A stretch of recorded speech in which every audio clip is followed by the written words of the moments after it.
Good morning, ladies and gentlemen. Welcome to my new video. So let's talk about some of the latest news surrounding China, Iran, Russia, and the rest of the world. We'll start with China. And before I start, guys, some important announcement I'm going to make. I'm going to start a new channel very soon because I believe this channel is completely dead. You're welcome to look at the subscriber count. It doesn't move. And my views have been completely stagnant because I think what Facebook has done is put my channel as a shadow ban. So only people kind of listening to my videos are you guys. But as you can see, I've got 30,000 subscribers, but I only get 2,000 views per video, which is very, very bad if you look at the percentage of it. And it's much better to start a new channel where I get all of my listeners who listen to my videos. So that viewership rate becomes 100%. So if I got 3,000 subscribers and you all watching my videos, and I get average of 3,000, views you can see from my videos, and that is really good. And that those are the channels that YouTube pushes out. Plus, it'll be brand new channel. You won't have any restrictions. I think this one's got some restrictions on it. And I think that's the best solution, guys. I think this channel is completely dead.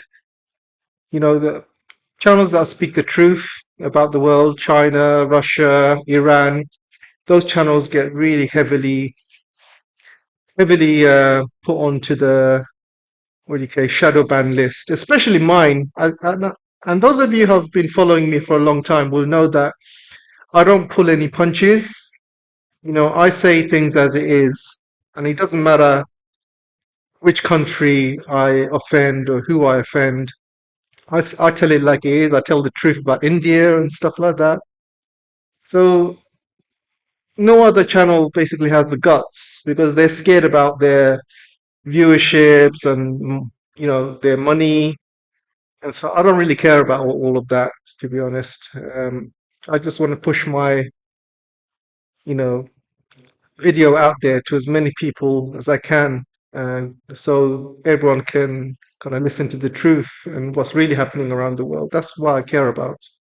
I don't really care about making money or anything like that. If I was making money, guys, I would make a nice channel, not talk about geopolitics, and just do something nice. Not worry about politics and make plenty of money on YouTube. I'm not interested in that. I do have other channels, by the way. I have a music channel and stuff, but I'm just doing that as a hobby, not for making money. But again, guys, so I'm going to start a new channel. So keep an eye out. Probably going to happen maybe tomorrow or the next day. So keep an eye out for it. I'll send you the link, and we'll go from there. So let's start with the news. Don't forget to like, share, subscribe. We'll start with China. And Mark Zuckerberg has been speaking Chinese recently. He's been learning Chinese and he's been speaking Chinese. Meta, his company, has been absolutely desperate to get into China, absolutely desperate. And recently they tried to buy a company, a Chinese company called Manu. It's an AI company. And China has stepped in and said no. So let me tell you a brief history about Manu, guys. So Manu was a Chinese startup. So they used Chinese workers, they use Chinese capital because in China, when you have an AI startup, the government gives you money. So they use Chinese money, Chinese startup money, China support. Because when you're an AI company, the Chinese government will support you, especially with sanctions and with chips and many other things. And they also kind of help you, give you money, give you resources. And plus, in China, energy is very, very cheap. So to run an AI company is very cheap in China. So any company starts up in China has a huge advantage. So what Manu did was Manu became successful, and they sacked all the Chinese workers in China, and they moved offices to Singapore. And basically, they were trying to do what TikTok did. So as you can see with TikTok, China has allowed TikTok to be bought, and TikTok was based in Singapore, and he had his own, operating system away from ByteDance and things like that. And so other Chinese companies are now doing the same thing. They're all moving to Singapore to be bought by American companies and make a lot of money. So I always said that it was a mistake for China to sell TikTok. I always said that it was a mistake because that sets a standard, and other Chinese companies are going to do the same. They're going to start, having offices in Singapore and start selling to Westerners. That's exactly what's happening. And Manu is the latest. So what Manu did, they sacked all the Chinese workers. They started offices in Singapore, and they started putting the company to sell to Western bidders. And Facebook basically wanted to buy it for 2 billion. So they would have made a lot of money. And they obviously cut ties with China. They said to Facebook or Meta, they said, "We are independent. We are not Chinese. You can buy us. There's no problem. Chinese government won't get involved because we're based in Singapore." But how wrong were they? Because Chinese government did get involved, and they blocked acquisition. This is nothing new by the West. By the West always blocks acquisition. Imagine if Huawei wanted to buy an AI company in the United States. Do you think Trump will allow it? No way, guys. Absolutely no way. No Chinese companies is allowed to acquire any company in the US. So China has blocked it. I think what Manu did was very naughty. They used Chinese workers, startup money, Chinese resources, energy to become successful. And once they became successful, they got a bit greedy and wanted to sell, the company to Westerners and wanted to sell the technology and do a tech transfer. And I think that was very, very naughty of Manu. And I think the Chinese government should come down hard on companies like that doing that kind of thing.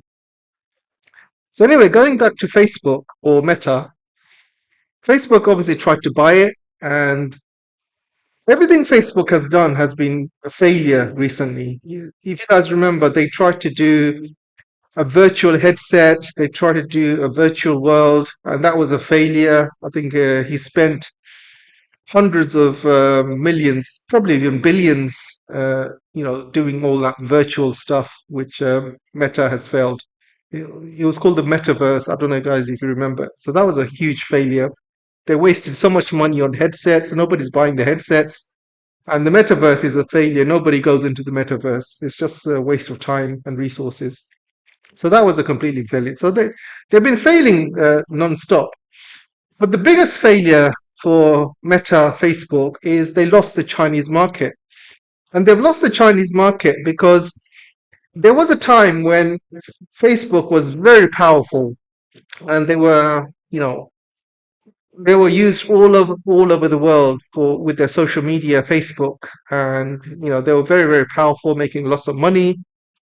They were in the top three or top five companies in the US, making huge amounts of money at the time. And then China started getting some terrorism attacks by the Uyghur separatists, and they used Facebook to organize their attacks. So China obviously asked Facebook nicely, "You guys need to stop this. Stop. Give us the details of who's organizing these attacks. You need to stop these terrorists using your platform to, attack us." But Facebook refused. They refused because at the time Facebook was quite powerful. They were obviously um,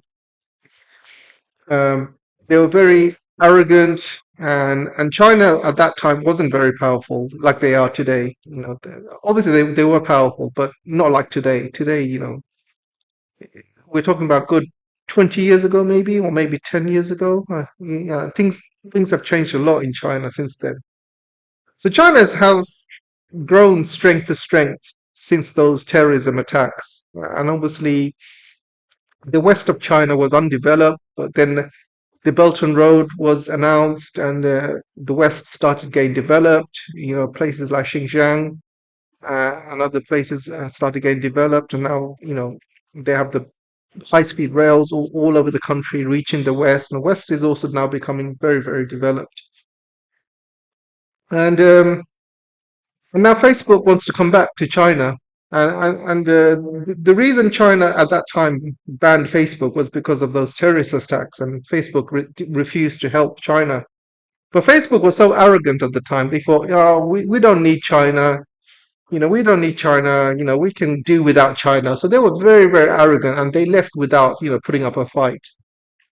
But now they want back in, and they are very, very desperate to come back in. So Mark Zuckerberg has been very desperately learning Chinese. So he's been learning Chinese.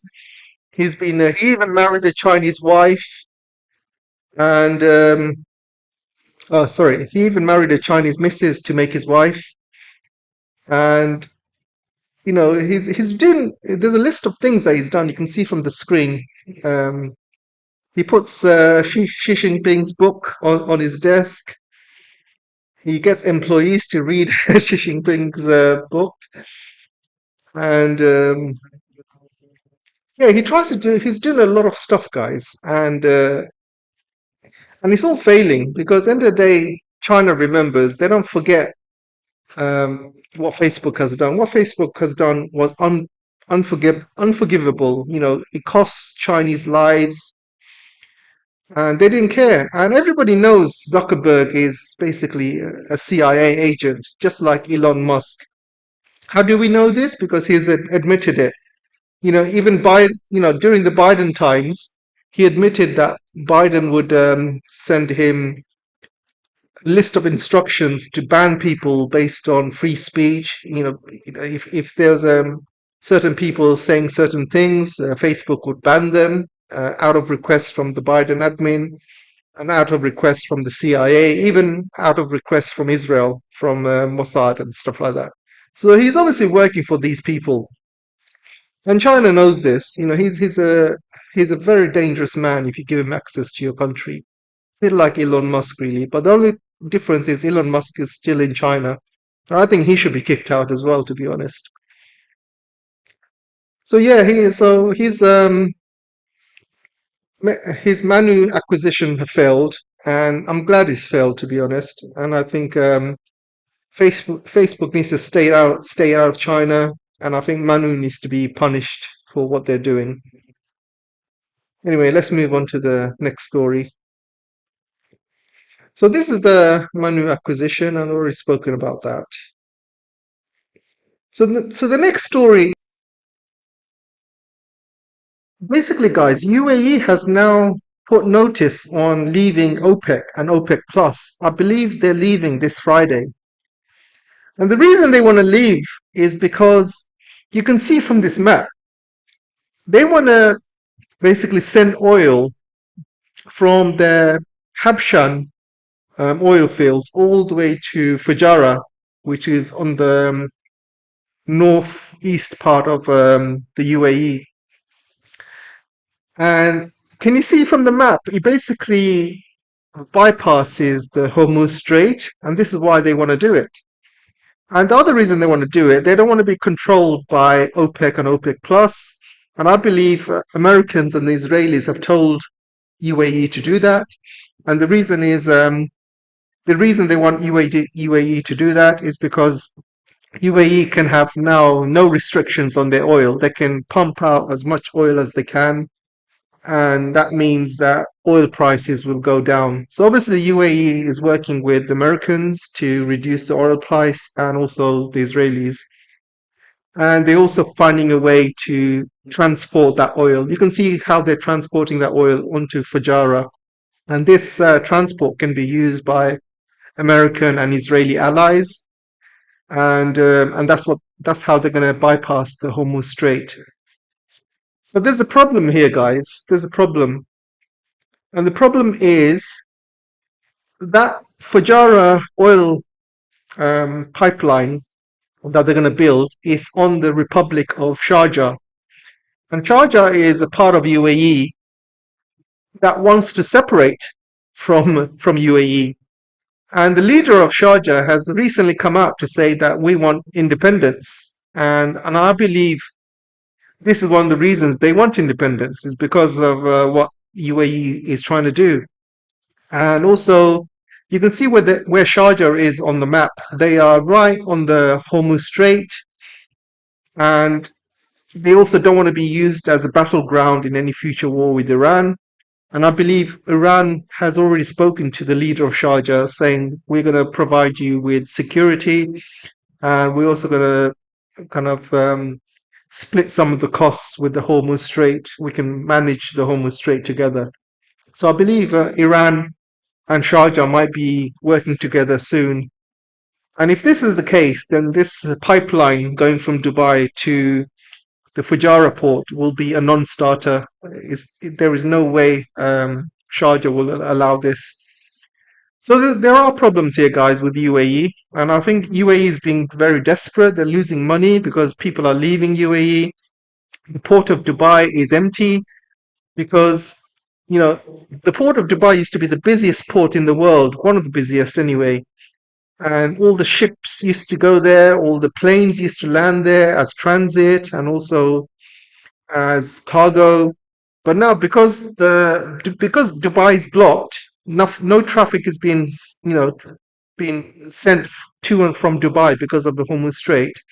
People are leaving Dubai. Dubai's economic crisis is worsening by the day. Property prices are going down. All the migrants are leaving. All the Instagrammers are leaving. All the all the women, all the Instagram women that used to go there for pictures and other things, if you know what I mean. They're all leaving.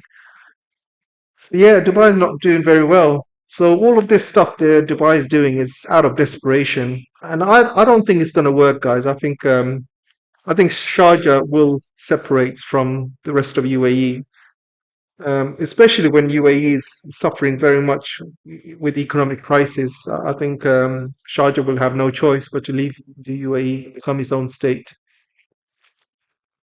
Meanwhile, Iran has been meeting President Putin.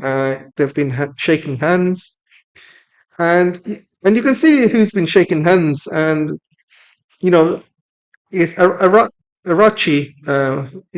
Arachi, who I like. I think he's a very good leader for Iran. He's doing the right stuff. He's very good diplomatically. He speaks very well, and I've made it very clear, guys. I'm not a big fan of the other guy, Pezeshkian.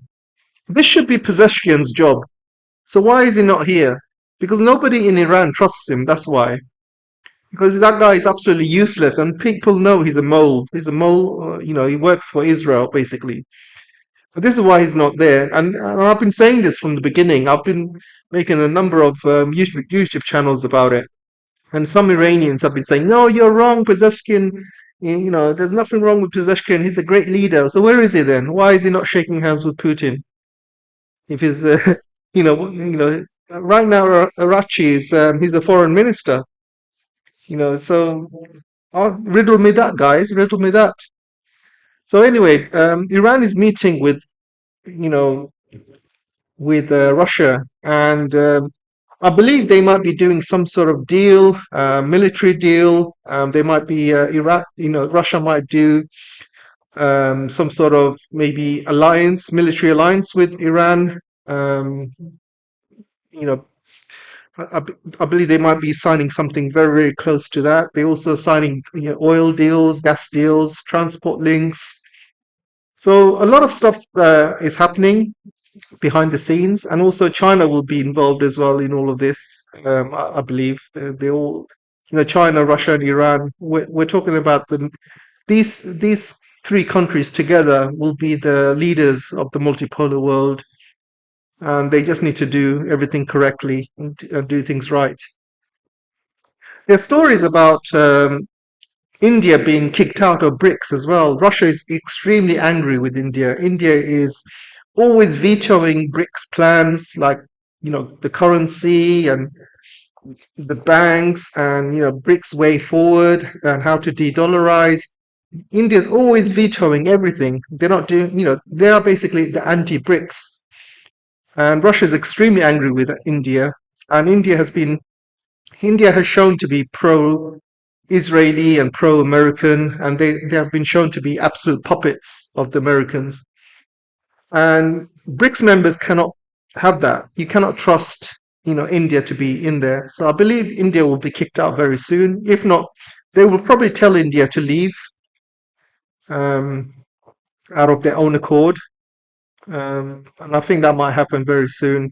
And then there's talk that India can be replaced by Iran, by also Pakistan as well, and this BRICS, countries in BRICS will lead the multipolar world basically. And unfortunately, India is not part of that because India has shown to be absolute puppets of the West. They have shown to be pro-West, pro-Israel, so they cannot be leaders of the multipolar world. And they have not said anything about the attack on Iran. They have not said anything about. They have not stood up for the global South at all. So it's Pakistan that's been mainly doing all the running around peace negotiations on behalf of the West and with Iran. So where is India? If India is such a global superpower, they should have been doing. They should have been doing that. Anyway, I believe there's some. I don't know what's going to come out of this meeting, but I believe that there will be lots of military agreements, trade agreements, and this is all good news for Iran as well. So Prince Charles has. Sorry, I said Prince Charles. I should say King Charles. I don't really rate him as king. I don't really see him as king. Really, I don't really want to call him king, to be honest. Um, Yeah, he's not really my king. But anyway, he went to America to meet Donald Trump, President of the United States. And it's really funny because there's a lot of stories happening behind the scenes. If you guys know Argentina, there's an island called the Malvinas. The British call it the Falklands. And the British and the Argentinians have been fighting over this island for a long time. And the Argentinians still claim to it, and obviously the British own it. Colonialism, modern day colonialism, and Argentinians basically want it back. So Trump has basically said, or his administration has said, that he will support Milley when it comes to getting the island back for Argentina, because Milley is a good friend of Trump. And I believe Milley, when he last met Trump, he's probably the only good thing that Milley has done for Argentina, to be honest. And if he can pull this off, then I think Milley, despite destroying Argentina economically, I think he might be a hero, and he could get voted in for a second term, if he can pull this off. And and I believe, with Milley's close relationship with Israel and also with Trump, I believe they might be pulling some strings behind the scenes and trying to get Falklands off the British. They will either do it diplomatically, or if they do it militarily, I believe Trump will support Argentina. In fact, Trump has actually sent a aircraft carrier next to the waters in Argentina to support Milley.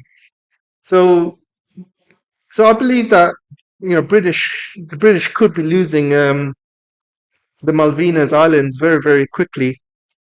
So it makes no sense why the king has gone to America, to be honest, while all this is happening behind the scenes. And the British media is going absolutely bonkers. They're saying, Falkland Islands are ours. It's British. It's not Argentinian. We had a war over this. So many British lives have been killed. Why is the king going to America? The king shouldn't be going to America. So yeah, so a lot of stuff is happening behind the scenes.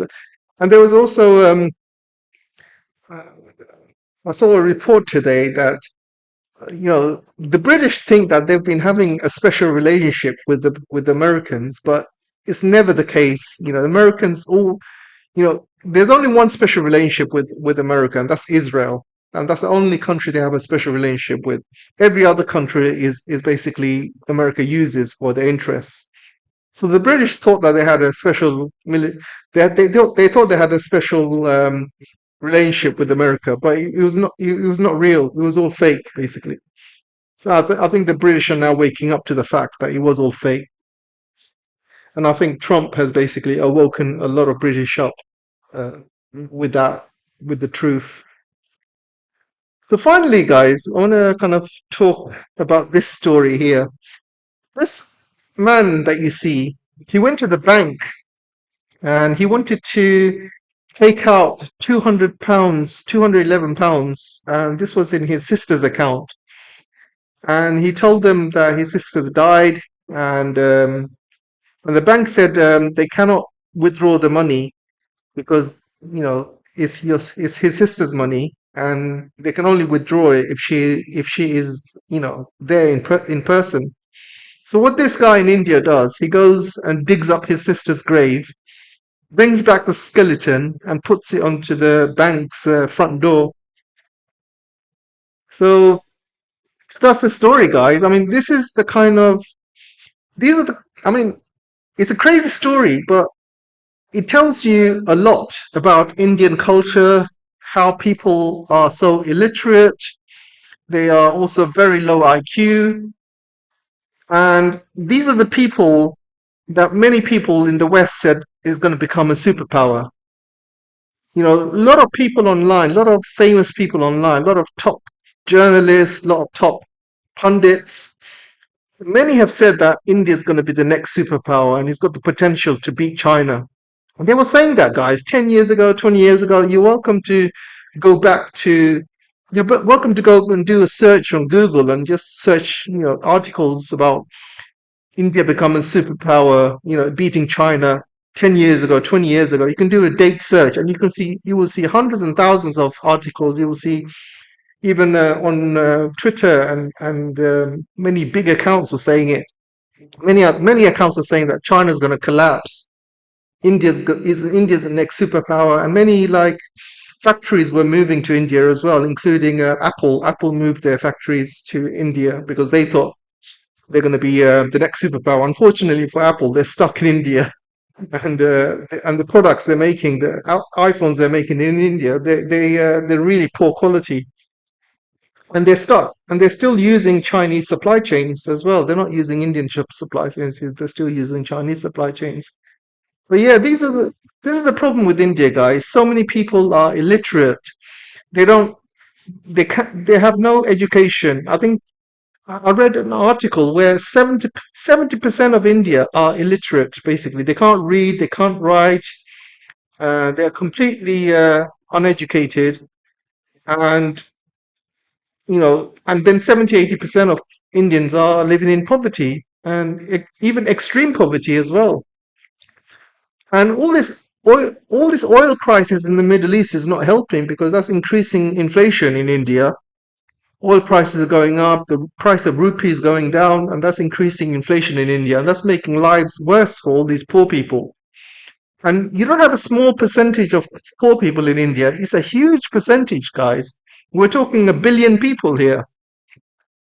Only a small number of Indians actually make the money in India. Only like India's GDP, 10% of India's GDP is made by the Ambani family. One family makes 10% of India's GDP. These are all friends of Modi. It's like Trump's friends. All of Modi's friends are just making all the money in India, while everyone else suffers, lives in poverty. That's the Indian democracy for you guys. And the class system in India is is a shambles, absolute shambles. The class system, guys, it's crazy how a modern society, even today in 2026, we have a class system that exists in the country, and that's only in India. Absolutely crazy. Anyway, that's all for today, guys. I'll let you know when I start my new channel, and I'll give you the link, and we'll probably get that started over the next few days. Thanks, and I'll see you soon. Bye bye.